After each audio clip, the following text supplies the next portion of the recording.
ये NCERT 6 class का second chapter है, आरंभिक मानव की खोज। आरंभिक मानव की खोज में इसका शॉर्ट नोट्स है। आरंभिक नगर, अखेटक, खाद्य संग्राहक, यह इस महाद्वीप में 20 लाख वर्ष पहले रहते थे। इन्हें यह नाम भोजन का इंतजाम करने की विधि के आधार पर दिया गया है। भोजन जो है जानवरों का शिकार, मछलियाँ, चिड़ियाँ, फल फूल, दाने, पौधे, पत्तियाँ, अंडे इत्यादि से ये भोजन प्राप्त करते थे, जो आखेटक और संग्राहक होते थे।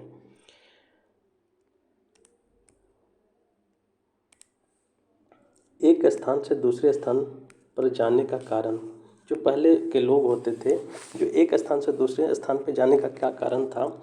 भोजन की तलाश में इन्हें एक स्थान से दूसरे स्थान पर जाना पड़ता था। चारा की तलाश में या जानवरों का शिकार करते थे, एक स्थान से दूसरे स्थान पर चले जाते थे, या तो चारा की तलाश में या जानवरों का शिकार करते हुए अपने भोजन की तलाश में एक स्थान से दूसरे स्थान पे ये भ्रमण करते रहते थे। अलग अलग मौसम में फल की तलाश, पानी की तलाश, ये सब यही सब करने के कारण ये एक स्थान से दूसरे स्थान पे भ्रमण करते रहते थे। इन लोगों ने काम के लिए पत्थरों, लकड़ियों और हड्डियों के औजार बनाए थे।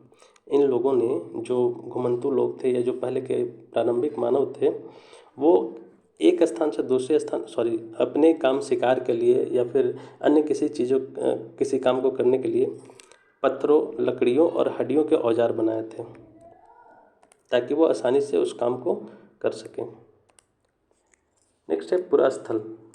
पुरास्थल किसे कहते हैं? उस स्थान को कहते हैं पुरास्थल जहां औजार, बर्तन और इमारतें जैसी वस्तुओं के अवशेष मिलते हैं, जो प्राचीन काल में यूज होते थे।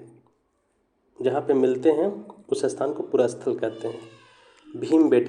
भीमबेटका जो है मध्य प्रदेश में स्थित है। यह पुरास्थल पर गुफाएं व कंदराएं मिली है।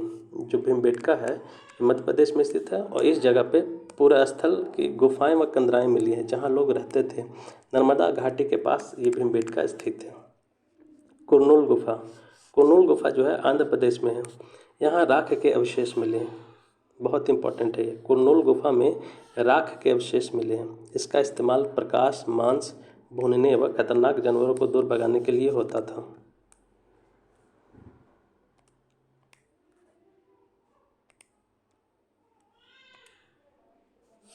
लगभग 12,000 साल पहले जलवायु में बड़े बदलाव आए और इसके परिणाम स्वरूप कई घास वाले मैदान बनने लगे। और वहाँ पे जब घास का मैदान बनने लगे तो वहाँ पे हिरन जैसी प्रजातियों का विकास हुआ। बारहसिंघा, भेड़, बकरी, गाय जैसे जानवरों की संख्या में बढ़ोतरी हुई और मछली उस समय का महत्वपूर्ण स्रोत बन गया।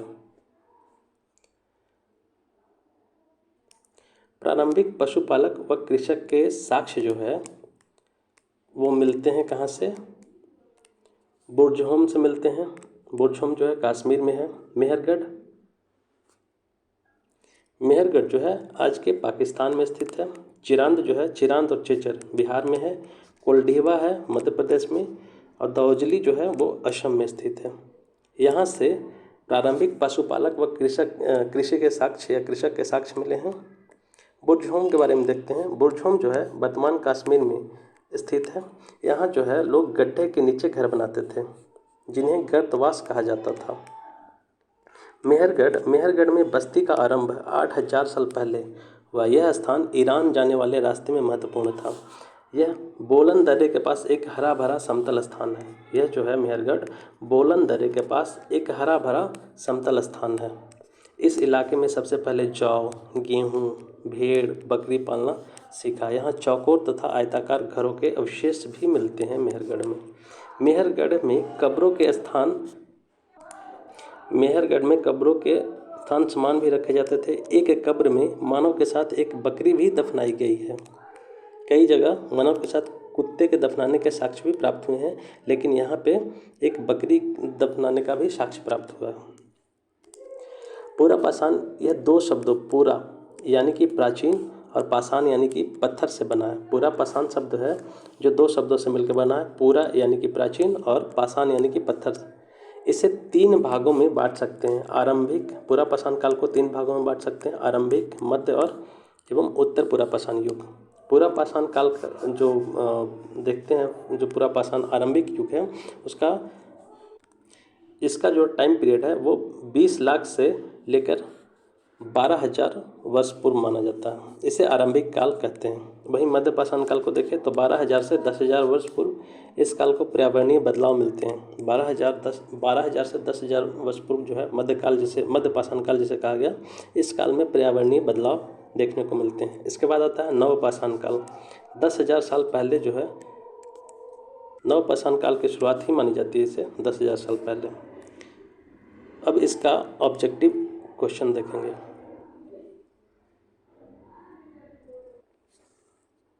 इसका ऑब्जेक्टिव क्वेश्चन है आरंभिक मानव की खोज में। पहला क्वेश्चन है, निम्नलिखित पुरा स्थलों में से किस स्थान से मनुष्य के अखेटक खाद्य संग्राहक होने के प्रमाण नहीं मिलते हैं? निम्नलिखित पुरा स्थलों में से किस स्थान से मनुष्य के अखेटक खाद्य संग्राहक होने के प्रमाण नहीं मिलते हैं? तो इसका करेक्ट आंसर जो है चिरांद। चिरांद कहाँ है? ये बिहार में स्थित है। भीमबेटका, हुशंगी और कुरनूल की गुफाओं ने मनुष्य के अखेटक व खाद्य संग्राहक होने के प्रमाण मिलते हैं। ये तीनों पूरा पाषाणिक पुरास्थल है, जबकि चिरांद नव पाषाणिक पुरास्थल है। हुशंगी और कुरनूल गुफाएं तुंगभद्रा नदी के किनारे स्थित हैं। ये आंध्र प्रदेश में है। नेक्स्ट है सेकंड क्वेश्चन है, निम्नलिखित पुरास्थलों में से कौन से नव पाषाणिक पुरास्थल है? निम्नलिखित पुरास्थलों में से कौन से नव पाषाणिक पुरास्थल है? तो इसका करेक्ट आंसर जो होगा सभी होगा। मेहरगढ़ नवपाषाणिक है, बुरझोम नवपाषाणिक है, महागढ़ा, कोल्ढीवा और दाउजली हेडिंग जो है ये नवपाषाणिक पुरास्थल है।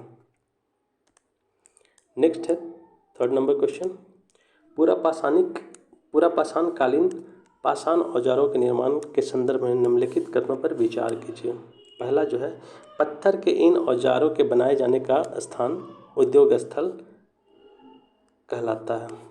पत्थर के इन औजारों के बनाए जाने का स्थान उद्योग स्थल कहलाता है। इसलिए एक जो है करेक्ट होगा। सेकंड देखते हैं, पत्थर के इन औजारों के निर्माण में प्रयोग की जाने वाली तकनीक को दबाव सल्क तकनीक यानी कि प्रेशर फ्लेकिंग कहा जाता था। ये भी करेक्ट है, तो इसलिए इसका करेक्ट आंसर जो होगा सी होगा। इसका करेक्ट आंसर क्या है? सी है। 1 और 2 दोनों उपयुक्त, दोनों कथन सही है। पूरा पाषाण काल में पत्थर के औजार बनाए जाने के स्थान को उद्योग स्थल कहते हैं। कभी कभी लोग इन स्थलों पर अधिक समय तक रहा करते थे। पाषाण उपकरण निर्माण हेतु 2 तकनीकों का प्रयोग होता था। पहला तकनीक, इसको पत्थर से पत्थर टकराना कहा जाता है। इसमें एक पत्थर को हाथ में पकड़कर दूसरे पत्थर से हथौड़ी की तरह चोट करके सल्क निकाले जाते थे। दूसरी तकनीक जो है इसको दबाव सल्क तकनीक कहा जाता है। इसमें क्रोड को एक स्थिर सतह पर टिका देते हैं और इस क्रोड पर हड्डी या पत्थर रखकर उस पर हथौड़ी नुमा पत्थर से सल्क निकाले जाते हैं। तो ये 2 प्रकार से यूज किया जाता था। नेक्स्ट है, निम्नलिखित में से राख के साक्ष्य किस पुरा पाषाणिक स्थल से मिले हैं? निम्नलिखित में से राख के साक्ष्य किस पुरा पाषाणिक स्थल से मिले हैं? तो इसका करेक्ट आंसर जो होगा वो होगा कुरनूल की गुफा। और जो आग था उसमें वो जानवरों को डराने के लिए, पकाने के लिए इन चीज़ों में उपयोग करते थे। कुरनूल गुफा से राख के अवशेष मिले हैं। इससे स्पष्ट होता है कि पूरा पाषाणिक आरंभिक लोग आग से परिचित थे। नेक्स्ट 5 नंबर क्वेश्चन है, मध्य पाषाण युग में जलवायु परिवर्तन से आए नए बदलावों के संदर्भ में निम्नलिखित कथनों पर विचार कीजिए। बदलावों से तापमान में वृद्धि हुई और घास के मैदान विकसित होने लगे। बिल्कुल सही। इसी काल में मछली भोजन का महत्वपूर्ण स्रोत बनी। ये भी सही है। गेहूँ, जौ और धान जैसे अनाज प्राकृतिक रूप से उगने लगे थे। तो इसलिए करेक्ट आंसर क्या होगा? डी। 1, 2, 3 तीनों सही है। उपयुक्त तीनों कथन सही। लगभग 12,000 वर्ष पूर्व आए पर्यावरणीय बदलाव के काल को मध्य पाषाण युग अथवा मेसोलिथ कहते हैं। इस युग में जलवायु में आए बदलाव से जो तापमान वृद्धि हुई उससे घास वाले मैदान बनने लगे। घास क्षेत्र बढ़ने से घास खाने वाले जीव भी बढ़े। मछली इसी काल में भोजन का महत्वपूर्ण स्रोत बनी। मछली इसी काल में भोजन का महत्वपूर्ण स्रोत बनी। गेहूँ, जौ व धान प्राकृतिक रूप से उगने लगे, अतः लोगों ने इन्हें इकट्ठा किया व समय के साथ इन्हें खुद उपजाना सीख लिया। नेक्स्ट क्वेश्चन है 6 नंबर। मानव सभ्यता के आरंभिक काल यानी कि प्रागैतिहासिक काल को सुविधा अनुसार 3 भागों में बांटा गया है। निम्नलिखित में से कौन सा उन 3 में से नहीं आता? तो इसका जो करेक्ट आंसर है वो होगा महापाषाण काल नहीं आता, बाकी पूरा पाषाण, नवपाषाण और मध्यपाषाण आता है। मानव सभ्यता के आरंभिक काल अर्थात प्रागैतिहासिक काल के 3 भागों पूरा पाषाण काल, मध्यपाषाण काल और नवपाषाण काल में बांटा गया है। महापाषाण काल दक्षिण भारत में विशाल पाषाण खंडों के बनी समाधियों से संबंधित है। ये जो महापाषाण काल है वो दक्षिण भारत में विशाल पाषाण खंडों की बनी समाधियों से संबंधित है। नेक्स्ट है, निम्नलिखित में से कौन सा पुरस्थल प्रागैतिहासिक शैल चित्रकला के लिए जाना जाता है? निम्नलिखित में से कौन सा पुरस्थल प्रागैतिहासिक शैल चित्रकला के लिए जाना जाता है? तो इसकी करेक्ट आंसर जो होगा वो होगा बी, भीमबेटका। भीमबेटका वर्तमान मध्य प्रदेश के रायसेन जिले में स्थित है। यहाँ से जो है प्रागैतिहासिक शैल चित्रकला के कुछ सुंदर उदाहरण मिलते हैं। भीमबेटका को प्रागैतिहासिक कालीन चित्रकला से संबंधित किया जाता है, जबकि अजंता तथा बाघ की शैलकृत गुफा चित्रकला मौर्य काल के बाद की है। अमरावती अपने स्तूपों के लिए प्रसिद्ध है, जिसे शुंग कालीन या सातवाहन कालीन माना जाता है। अमरावती में जो स्तूप हैं वो कब के हैं? शुंग काल के या सातवाहन काल के माने जाते हैं। नेक्स्ट है 8 नंबर क्वेश्चन। सूची 1 को सूची 2 से सुमेलित करना है। तो इसका पहला जो होगा पूरा पाषाण काल, ये 20 लाख वर्ष पूर्व से 12,000 वर्ष पूर्व। दूसरा जो होगा मध्यपाषाण काल, ये होगा 12,000 से 10,000 वर्ष पूर्व। और महापाषाण काल तीसरा जो होगा वो 2500 वर्ष पूर्व से 1900 वर्ष पूर्व। और उत्तर पाषाण काल होगा 10,000 वर्ष पूर्व से उत्तर पाषाण काल की शुरुआत होती है। पूरा पाषाण काल 20 लाख वर्ष पूर्व से 12,000 वर्ष पूर्व के दौरान माना जाता है। मध्यपाषाण का समय जो है वो 12,000 वर्ष पूर्व से लेकर 10,000 वर्ष पूर्व तक का माना जाता है। उत्तर पाषाण अर्थात नवपाषाण की शुरुआत जो है लगभग 10,000 वर्ष पूर्व होती है। महापाषाण काल का संबंध दक्षिण भारत के बड़े शिलाखंडों से बनी समाधियों से है। इसका काल 500 ईसा पूर्व से 100 ईस्वी अर्थात 2500 वर्ष पूर्व से 1900 वर्ष पूर्व तक माना जाता है महापाषाण काल। नेक्स्ट है 9th नंबर क्वेश्चन। निम्नलिखित पर विचार कीजिए। पूरा पाषाण काल, मध्यपाषाण काल और नवपाषाण काल, उपयुक्त में से किन काल के औजारों को माइक्रोलिथ अथवा लघु पाषाण कहते हैं? तो इसका करेक्ट आंसर जो होगा वो होगा बी, मध्यपाषाण काल के जो औजार थे उसको माइक्रोलिथ कहते हैं। लगभग 12,000 वर्ष पूर्व से लेकर 10,000 वर्ष पूर्व तक के काल को मध्यपाषाण काल कहा जाता है। इस काल के पाषाण औजार आमतौर पर बहुत छोटे होते थे। इन्हें माइक्रोलिथ यानी कि लघु पाषाण कहा जाता है। प्रायः इन औजारों में हड्डियों या लकड़ियों के मुट्ठे लगे हंसिया और आरी जैसे औजार मिलते थे। साथ साथ पूरा पाषाण युग वाले औजार भी इस दौरान बनाए जाते रहे हैं। हुशंगी के संदर्भ में निम्नलिखित कथनों पर विचार कीजिए। हुशंगी के संदर्भ में निम्नलिखित कथनों पर विचार कीजिए। हुशंगी से पूरा पाषाण युग के कई साक्ष्य प्राप्त हुए हैं।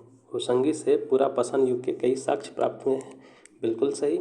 यहाँ से प्राप्त अधिकांश औजार बलुआ पत्थर के बनाए जाते थे, ये गलत है, इसलिए करेक्ट आंसर क्या होगा? 1 होगा। हुशंगी जो है कर्नाटक में स्थित पूरा पाषाण कालीन स्थल है। यहाँ से प्राप्त कुछ पुरास्थलों से अलग अलग कार्यों में प्रयोग किए जाने वाले कई औजार मिले हैं। हुशंगी में अधिकांश औजार चूना पत्थरों से बनाए जाते थे, न कि बलुआ पत्थर से, इसलिए करेक्ट आंसर सिर्फ 1 होगा। नेक्स्ट है, भारत में शुतुरमुर्ग के साक्ष्यों के संदर्भ में निम्नलिखित कथनों पर विचार कीजिए। भारत में शुतुरमुर्ग के साक्ष्यों के संदर्भ में निम्नलिखित कथनों पर विचार कीजिए। भारत में शुतुरमुर्ग के होने के प्राचीनतम प्रमाण नवपाषाण युग से प्राप्त होते हैं, तो ये गलत है। आंध्र प्रदेश के पटने नामक पुरास्थल से शुतुरमुर्ग के अंडों के अवशेष मिले हैं, ये भी गलत है। प्रागैतिहासिक काल में शुतुरमुर्ग के अंडे के छिलकों पर चित्रांकन और इनसे मनके बनाए जाने के प्रमाण मिले हैं, ये सही है, इसलिए करेक्ट आंसर क्या होगा? केवल 3 होगा। भारत में शुतुरमुर्ग के होने के प्राचीनतम प्रमाण पुरापाषाण काल से प्राप्त हुए हैं। ये अवशेष पटने नामक पुरास्थल जो महाराष्ट्र में स्थित है से मिला है। कहाँ से मिला है? पटने से। पटने, पटना नहीं, पटने। पटने जो है महाराष्ट्र में स्थित है। इनके अंडे के छिलकों पर चित्रांकन और इनसे मनके बनाने का भी प्रमाण मिले हैं। हाल ही में 25,000 वर्ष पूर्व पुराने शुतुरमुर्ग के अंडे के सेल राजस्थान के बूंदी से प्राप्त हुए हैं। राजस्थान के बूंदी से जो है 25,000 वर्ष पूर्व पुराने शुतुरमुर्ग के अंडे के सेल मिले हैं। और टोटल क्वेश्चन चैप्टर 2 का खत्म हो गया।